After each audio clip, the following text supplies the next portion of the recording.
Selamat pagi anak-anakku semuanya. Bagaimana kabarnya kalian hari ini? Hari ini berharap anak-anak semuanya dalam keadaan yang sehat walafiat. Nah anak-anak, hari ini kita bertemu kembali di dalam mata pelajaran tematik tema 1 subtema 2 muatan pelajaran bahasa Indonesia. Seperti yang telah pada disampaikan sebelum-sebelumnya, kali ini kita masih melanjut dengan materi pembelajaran kita tentang gagasan pokok. Nah, gagasan pokok dan gagasan pendukung dalam bentuk diagram. Ini yang kita menjadi pokok pembahasan kita hari kali ini. Gagasan pokok dan gagasan pendukung akan lebih mudah dipahami jika disusun dalam bentuk diagram. Nah, cara menentukan gagasan pokok dan gagasan pendukung dalam bentuk diagram misalnya dilakukan dengan cara membaca paragraf dengan saksama, kemudian mencermati kalimat di dalam paragraf dari awal hingga pada bagian akhir. Kemudian, tentukanlah gagasan pokok dan gagasan pendukung paragraf. Lalu, gagasan pokok karena merupakan bagian inti yang dapat ditulis di bagian atas atau bagian tengah. Nah, gagasan pendukung juga merupakan cabang-cabang dari gagasan pokok yang dapat ditulis di bagian samping atau bagian bawah gagasan pokok. Nah, di sini Pak Dedi sudah menampilkan contoh bacaan yang bisa kita gunakan dalam menentukan gagasan pokok dan gagasan pendukung dengan menggunakan diagram.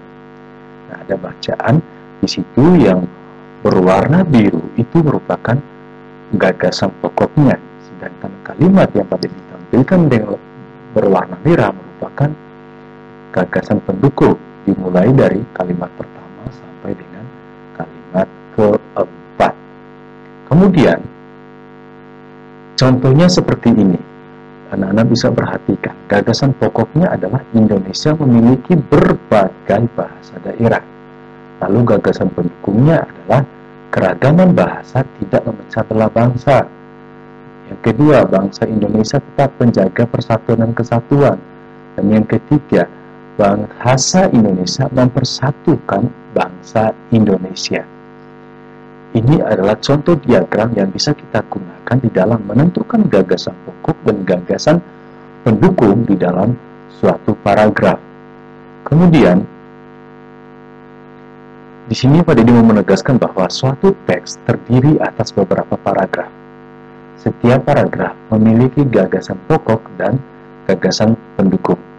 Nah, diagram gagasan suatu teks dibuat sesuai dengan jumlah paragraf dalam teks tersebut. Jadi, jangan kita membuat diagramnya melebihi dari jumlah kalimat yang merupakan gagasan atau jumlah gagasan yang ada di dalam paragraf tersebut. Kemudian, pada materi selanjutnya, kita juga akan mendalami tentang bagaimana membuat gagasan pokok dan menentukan gagasan pokok dan gagasan pendukung dalam bentuk tabel. Nah, gagasan pokok dan gagasan pendukung dibuat dalam bentuk tabel bertujuan untuk mempermudahkan kita dalam memahami suatu teks bacaan. Nah, di sini juga sudah pada ditampilkan contoh ada gagasan pokoknya dan juga ada gagasan pendukungnya. Nah, Anda bisa perhatikan yang berwarna biru yang pada diberi batas itu adalah gagasan pokoknya. Kemudian berwarna merah ini adalah gagasan pendukungnya. Jadi kita kemudian nanti akan membuat dalam bentuk tabel. Anak-anak bisa memperhatikan contoh tabel membuat gagasan di dalam buku paket kalian atau di dalam buku fokus tema yang telah dibagikan kepada anak-anak semua. Kemudian dalam paragraf kedua juga Pak Dedi masih membuat model yang sama.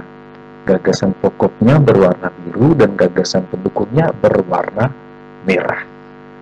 Lalu, nah ini contohnya, tabelnya seperti ini. Ini yang Pak Dedi maksudkan. Tabelnya ada kolom paragrafnya, ada kolom gagasan pokoknya, dan juga ada kolom gagasan pendukungnya.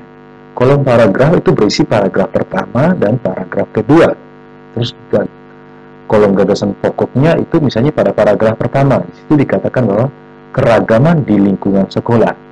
Lalu bagian di gagasan pendukungnya ada 3 gagasan pendukungnya, para siswa berasal dari berbagai suku bangsa, kemudian macam-macam daerah asal siswa di sekolah Udin, dan kemudian yang ketiga adalah setiap daerah memiliki budaya yang khas. Nah, nanti Pak Didi akan meminta anak-anak untuk coba membuat latihan nanti dalam bentuk diagram.